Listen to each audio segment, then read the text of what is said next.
The Bliss Business Podcast, the show about empathy, connection, and consciousness in business. Today's episode is brought to you by Zero Company, your paid search, social media, and programmatic ad experts. All right. I've been looking forward to this conversation. Welcome back to the podcast, everyone, where we explore how empathy, connection, and purpose can reshape the business world. I'm Stephen, and with my co-host, Mike. How's everyone doing today? We're all doing good. I'm looking forward to this one. So a recent Gallup report showed that companies that foster deep emotional connection with their customers outperform competitors by 85% in sales growth. And in a world increasingly defined by transactional relationships, businesses that prioritize community and belonging are winning customer loyalty in unexpected ways. Our guest today leads such a company. Mike, will you do the honors?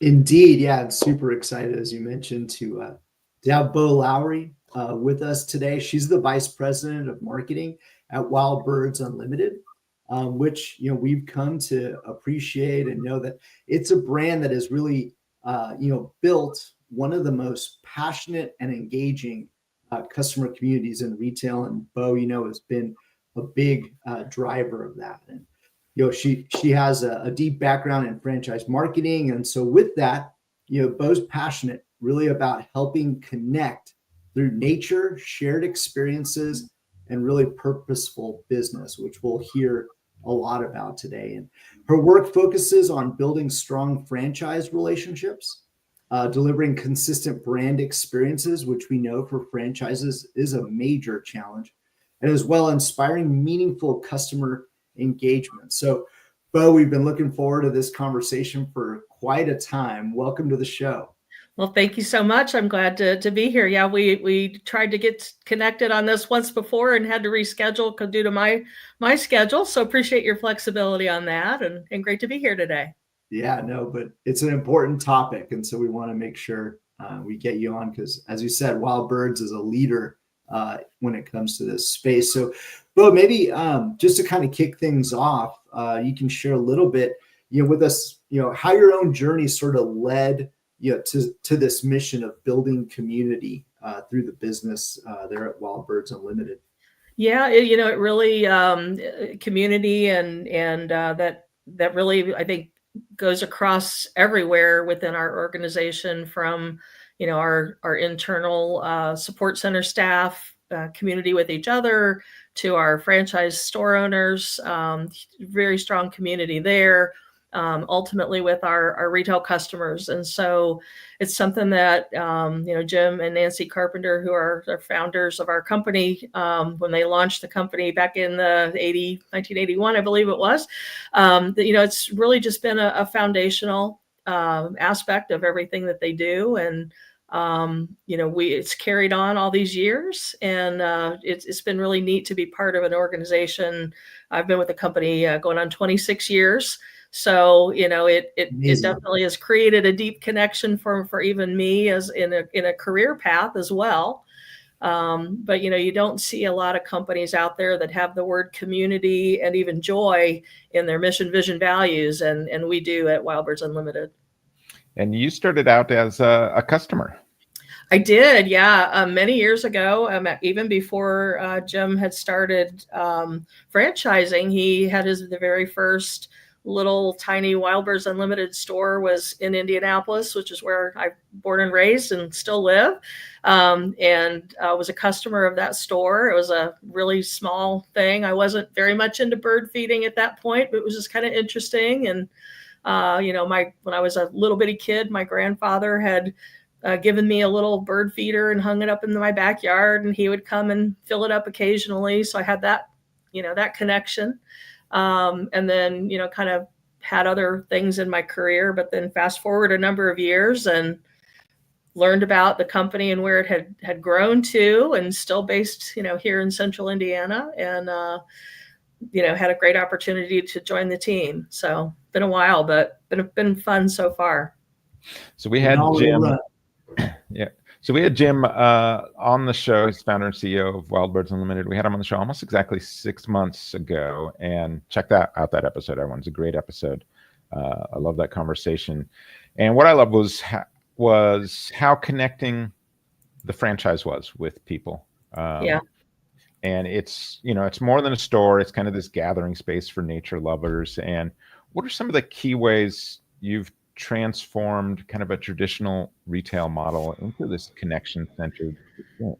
Yeah, you might think of, feeding birds in your backyard and, look out your kitchen window or, sit out on your patio or whatever. And you might really think of that as maybe something you do by yourself, and you can for sure.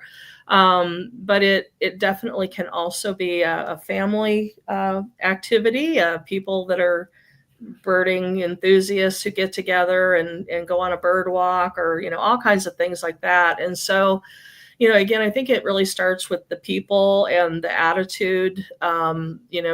Birds flock together. And so when you think about what they do and what happens in nature and how really like-minded or I guess even valued people can flock together. And I think that's what has happened around Wild Birds Unlimited. I like to think back to even when we try to go to hire a new staff member, even that process is about making sure that it's a right cultural fit.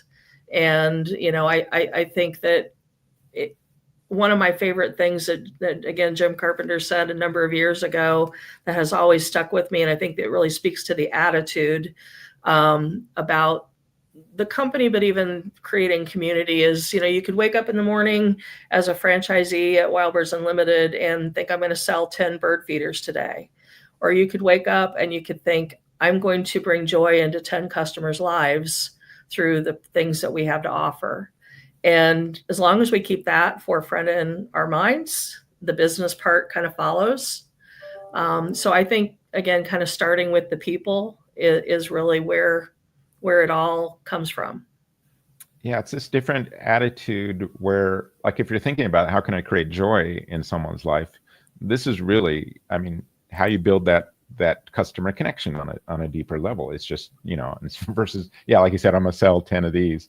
That's not as connecting No. as what you mentioned. No, and we all through the years have heard just story after story from our franchise store owners about, it really does become the customers, they know them by name. They get to know not only, oh yeah, Mrs. Smith really wants to attract bluebirds in her yard, but they get to be friends with, the retail customers quite often. And, we have so many stories through the years of, a lady that comes by the store and just wants to stand in the store and relax for a minute. And there was a case of that, and come to find out she was on her way home from her husband's funeral. Oh. And this is where she wanted to come because it was just a peaceful, meaningful place. And she knew she would be among friends with the store owner and the staff at that store. We had little kids who would like to have their birthday party at the store. So you can't get much more community than that, where your customers want to celebrate happy and sad times with you. And again, I could, there's many of those through the years, but I think that is just a great testament to the relationships that especially our franchise store owners put into their retail customers and creating that sense of community right there in the store. Just with that, it's not transactional, it's relational. Yeah. Wow, that is really beautiful to think about, right? In such a sad moment as someone's loved one, to be able to want to go there. So that is an absolute remarkable achievement. So Bo, maybe talk to us a little bit more about you started to touch on it, the local markets and community in those local markets. How do you really empower the franchisees to say extend that community into their local markets? Are there some kinds of systems to really be able to keep that brand purpose going while still, I think, allowing them the personal connection? Like how do you do that? Yeah, absolutely. It is something that from really day one, when a person joins the franchise community, we train it in their new store training experience about having community interactions, looking for local, nature centers or schools, nursing homes, just all kinds of places to connect with. And they really do develop very deep, meaningful relationships with a lot of those organizations. We do provide support to the franchisee and in the realm of pre-written like community talks, educational content, or suggested topics and ways to promote via social media, all of that sort of thing, that where we're kind of setting the stage and saying, hey, this is something that can really be an important part of your business, and then providing the support to help them actually go out and do. It is one of those things that they always say, most human beings fear public speaking more than death. and we do see that sometimes in new franchisees where they really want to, and they're really passionate, but to overcome that, getting out in the community and standing in front of, 20 customers and giving a talk. So we actually have them practice that when they're, in training, and go through, all of that stuff. And we even tell them too, hey, if this just isn't something that you can break through and get done yourself, hire a team member who can do that for you. And a lot of folks around the system as well who have hired, a director of education or things like that, where they actually get out in the community, and that's just their job, is to go out and build community for that local store. I love this. Do you get feedback on just how empowering that is for your? Yeah, very much so. I think one of the things that we do from a measurement perspective and how to quantify it, besides just all the feel good stuff, right? And it makes owning that business feel more meaningful than, yep, we all are in business to make money, to earn a living, but there's something deeper about it. But we do a voice of the customer post-purchase survey with our customers. And a number of years ago, the metrics were really clear that when our customers knew about community involvement, their overall satisfaction with the store and the brand really went up, as well as long-term loyalty. But we could see that they didn't always know about that community involvement. And so it kind of came down to, I think a lot of folks were shy about tooting their own horn, so to speak. And so we put some mechanisms in place to help from the brand perspective. We do 12 of these a year, where we send out a message to our customers across all stores to tell about our brand's commitments and connections with partnerships, nature organizations, and really try to build that community from the top, and then it kind of flows into the local market from there. I love the concept here of the whole system you just kind of described. So this is, your support of at the local level. You're able to see these trends at the national level, and then build systems. And these systems that we always talk about Bliss on here, building 11 a scalable system. This is like an example of, okay, how can we get feedback? How can we build this connection deeper with our customers, and then spread it out there? Do you have other systems like this that are, these sort of connecting systems? It's fascinating to hear how franchises do this at scale. Yeah, they really do. I think every store out there has some example of something that they've done. Donating. One thing that I know a lot of our stores do, and we provide the support for, or materials for, we will oftentimes do what we call a feeder swap. And so bring in your older feeder. Maybe you want a new bird feeder for your yard, or something different, a different style of bird feeder. Bring in your older feeder that's still very usable. we give you a discount on a new one. And then we take the older feeders that we've collected, we clean them up, and then we donate them to organizations like schools and nursing homes. And so, that sustainability thing as well, but mostly it's a way to spread, spread the love, so to speak, about bird feeding and to connect it with more and more people. We do things like we have what we call the Songbird Hero Award that we give to several franchisees each year at our annual conference, and just recognizes exceptional efforts. Because I think, again, going back to the franchisee community, sometimes they think, what I do isn't a big enough deal. Oh, I'm just doing this little thing. And we love to show those examples of why, even, yes, all those things you're doing do matter, and highlight for them what their peers are doing. And, it's always very inspiring, of course, but, do things like that. We do a lot of things around social media as well, providing lots of content for the local franchisee to use, and just, try to equip them with everything that we can to make that part of it. We can't be there in person. That's got to be, they're building those relationships at the local level, but, we can help with the support side of it. Yeah. I love again, the concept here of like someone on the local level coming up with some kind of idea.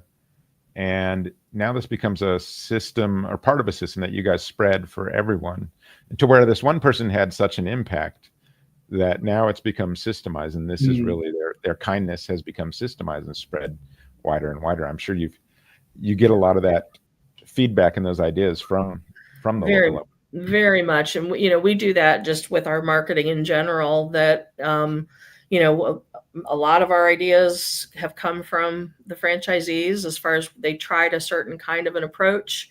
It works great. We study it. We usually will test it out in a few stores, and then it will become something that we recommend for everyone to do. So we really value the input from our franchise community. We've got a franchise advisory council that we meet with regularly, and they kind of bring those ideas to the table too, as well as a monthly marketing survey that we ask our franchisees to complete, where they're able to give us, input on how things are working, and any idea that they tried that just, was knocked it out of the park. Yeah, that's what you got to do at that level. You get, instead of just you guys dictating how to do stuff, it's like, listening and encouraging that feedback, building that feedback loop into everything you do. Yeah, it's really kind of very much. I kind of jokingly will say to my team sometimes, we do our very best to get everything right and to do a great job with everything that we push out, but I know without a doubt, and this, I mean this very sincerely in a positive way, if I get something wrong, I have 360 people who will point it out to me. And I mean that because they want us to do well. We have what we call a how did I do kind of culture, and that comes from the CEO down, that, hey, if I miss the mark, I expect you to tell me. I expect to get that feedback and learn how to do better next time. So, that's part of our system too, really. So many keys there, right? I love the point about how you support, right? It creates the environment where all these ideas can be shared, as well as, it's coming from the leadership, right? They're displaying the right kind of culture. So maybe if we can key in on that a little bit more and talking about the internal culture a little bit more. Bo, so what roles would you say that internal culture plays in fostering kind of like that external loyalty, right? Yeah, very much as well. As I mentioned, I've been with the company myself quite a while, and that's not uncommon. We have a franchise support center staff of roughly 55, 60 people. And many of them have been with the company 10 plus years. And, that's just, I don't know that I had experienced that too much in the past at other places.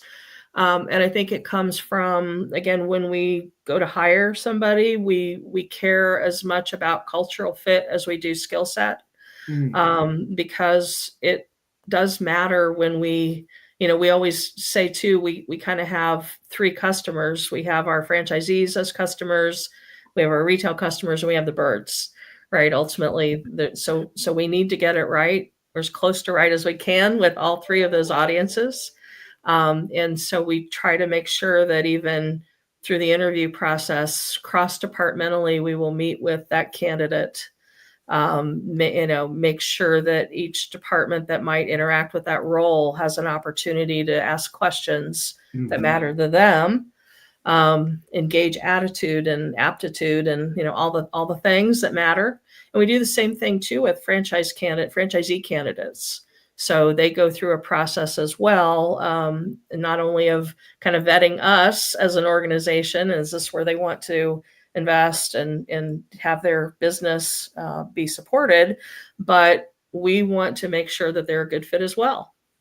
Because if they have a different attitude or a different, while we absolutely embrace and want diversity of opinion and approach and all of that, but if it's so far out there that they're not going to be happy, or it's going to be hard to help bring them along, then it's probably not a great fit. So that culture is really important to us too. All right, we have an audience question here. Let's go ahead and pull that up if we can. All right, when a franchisee's idea really resonates with the community, how do you decide whether to make it part of the larger brand strategy?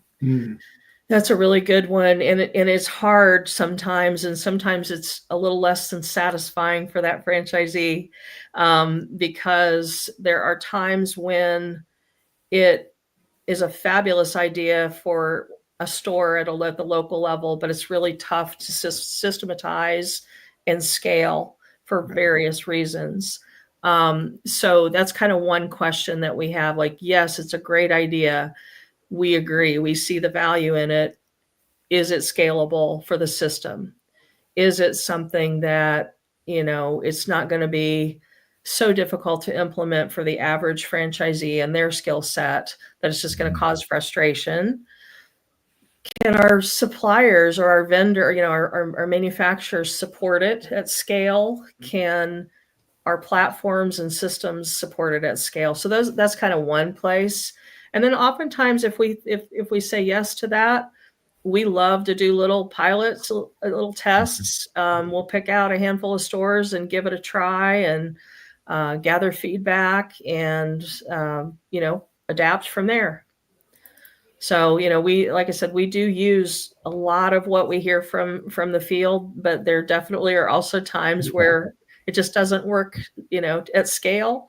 Right. And, we probably can do a better job sometimes of explaining why it didn't make it kind of all the way off the launch pad. But oftentimes too, it just inspires another idea. So we love to hear all of them. Yeah.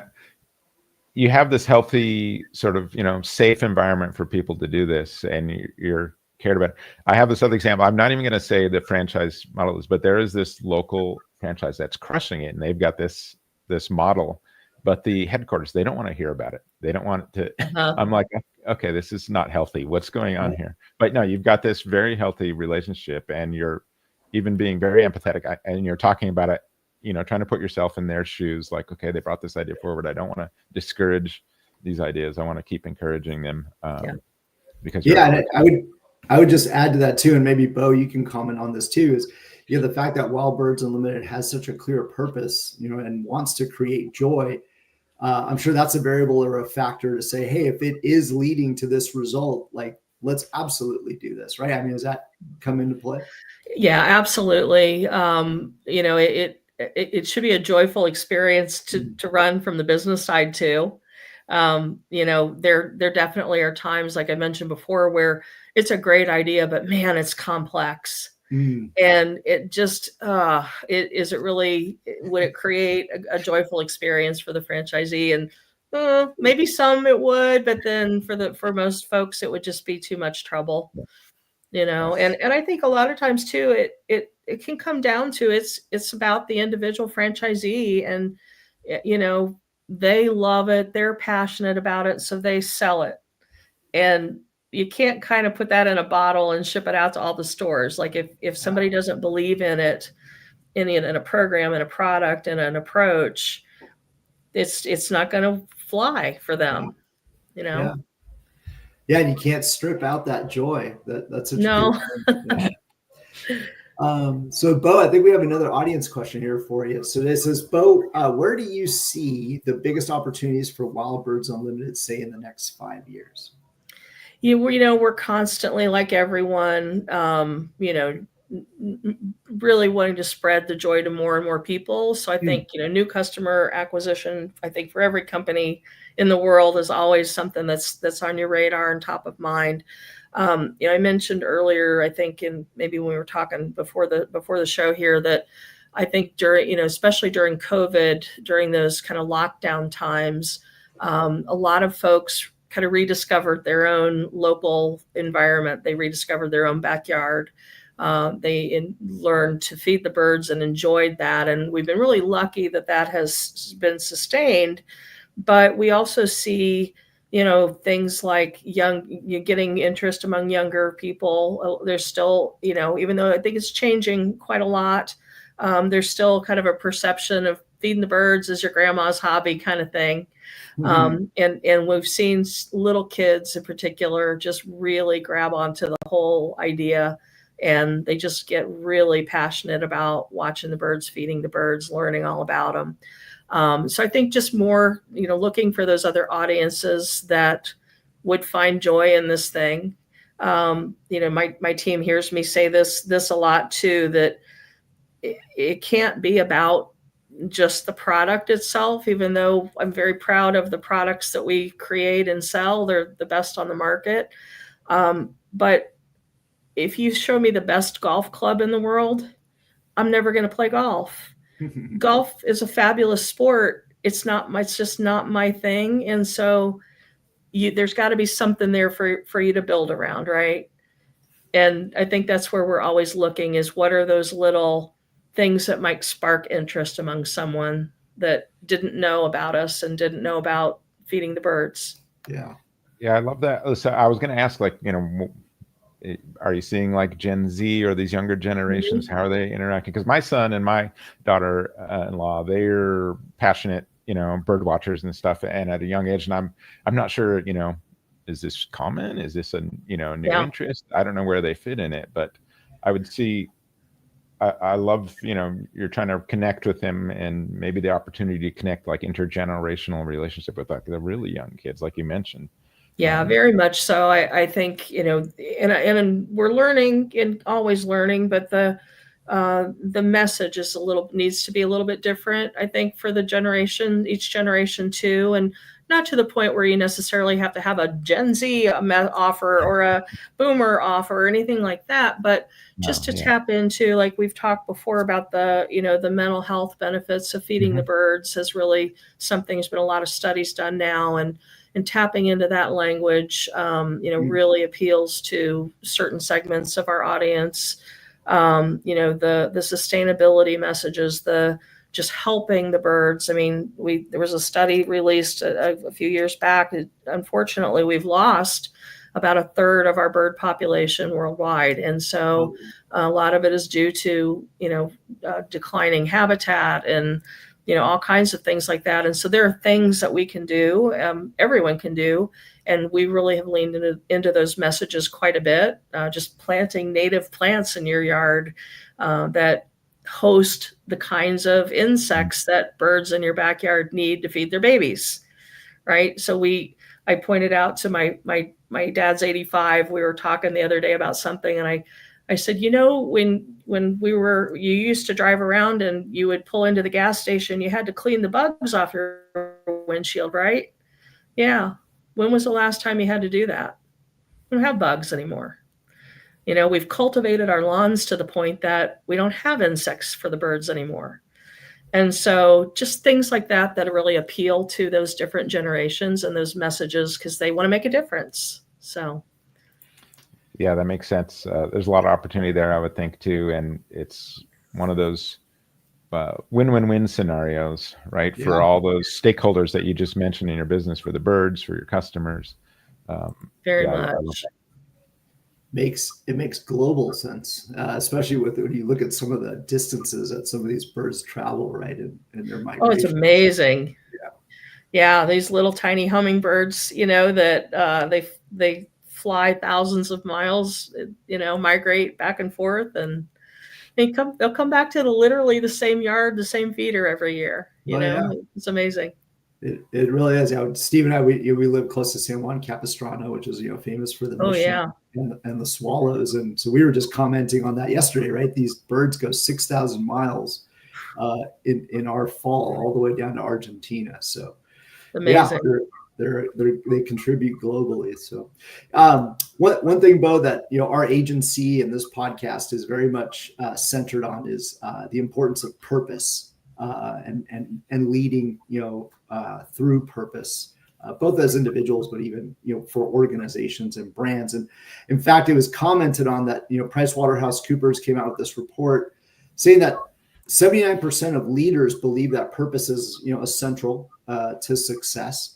But then yet there's this contrast that only 34% make it like a regular part of their decision making. So I ask all of our guests this question. So what do you feel the role is of purpose in sort of business success?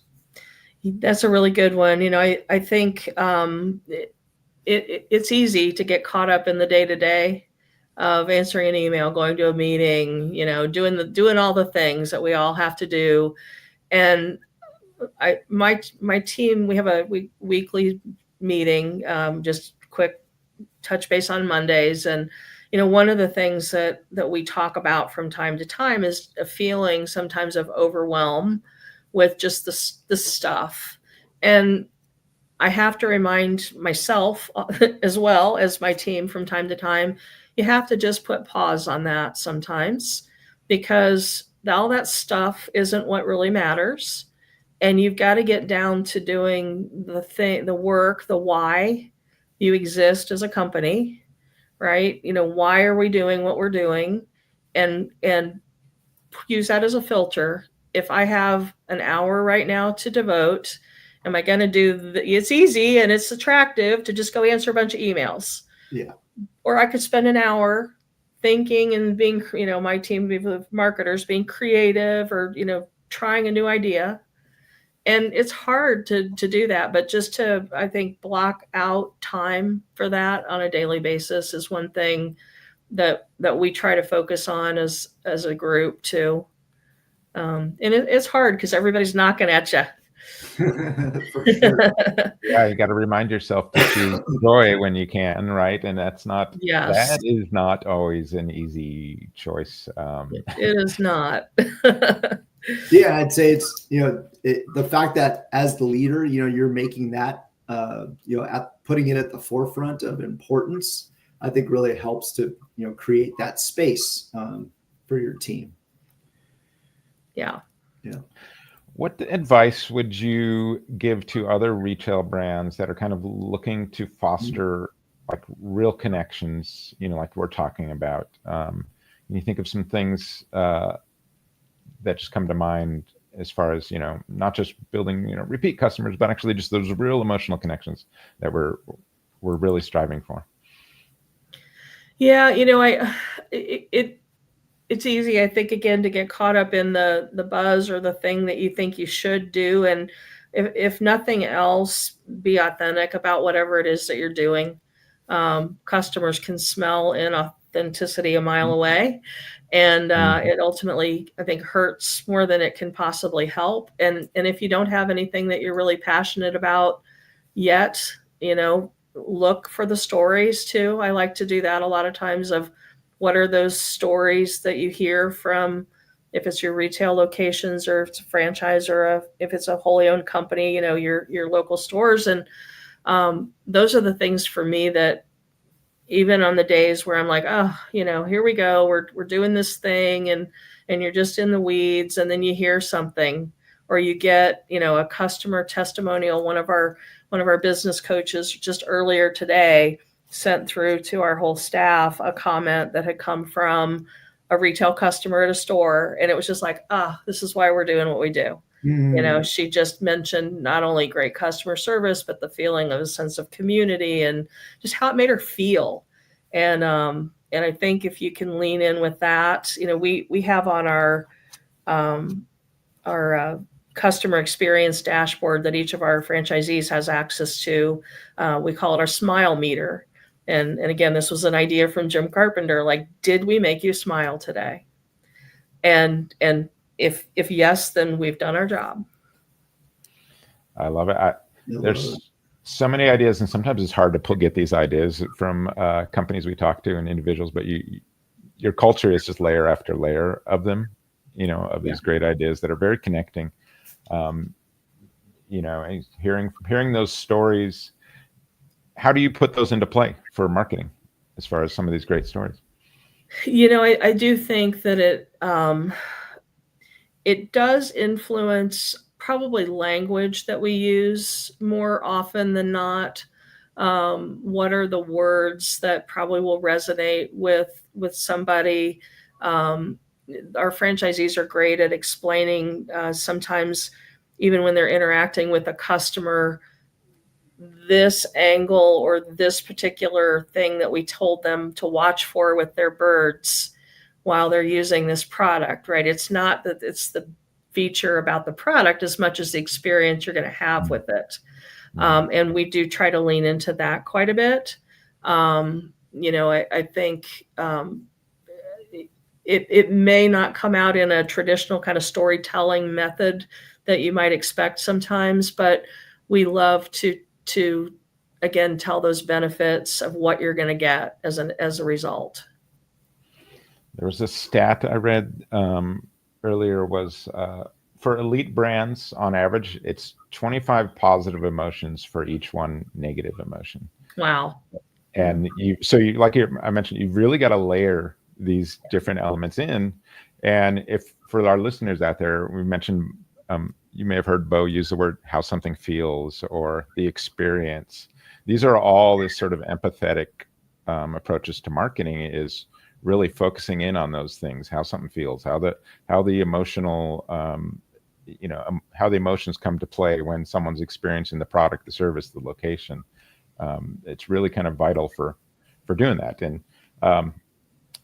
only 3% of companies are currently categorized as customer obsessed, which we probably feel that right in our day-to-day actions.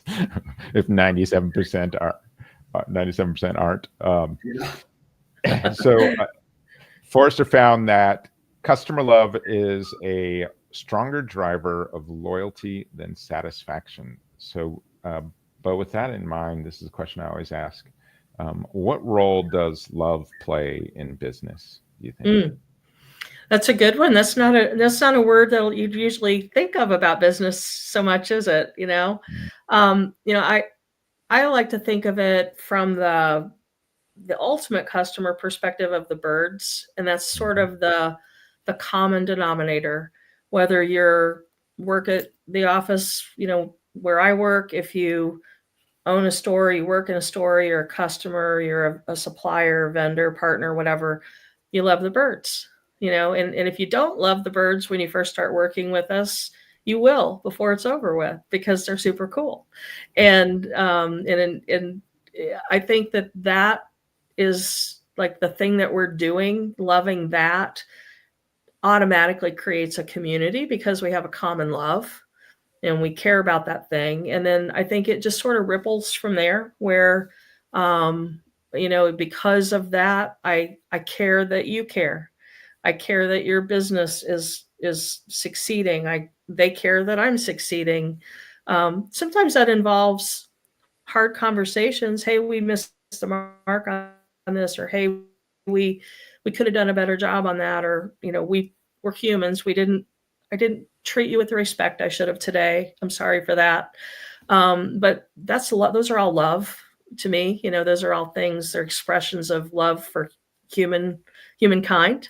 And I think as long as we remember that, remember our humanity and everything that we do in business, it's not a dirty word. I think there's unfortunately a stigma sometimes that being in business and wanting to make a profit and wanting to earn a living is a bad thing.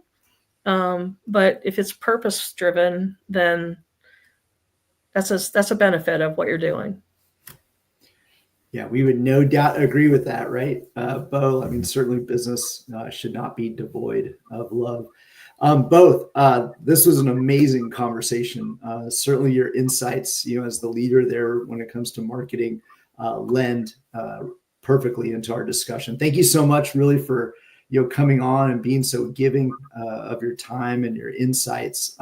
For our listeners, if they want to follow up, where should our listeners go to learn a little bit more about the work that you do and a little bit more about Wild Birds Unlimited? Yeah, our website at wbu.com is probably a great place to start. If you're at all intrigued by the birds and nature, we have a great podcast that we do at wbu.com/podcast. It's called Nature Centered, and it's something that you'll learn all kinds of things about the birds and what's happening out in your yard. So. Thank you, Bo, and thank you again to our listeners for tuning in. If this episode gave you a new way to think about purpose and community in your business, we hope you'll share it. See you next time on the Bliss Business Podcast.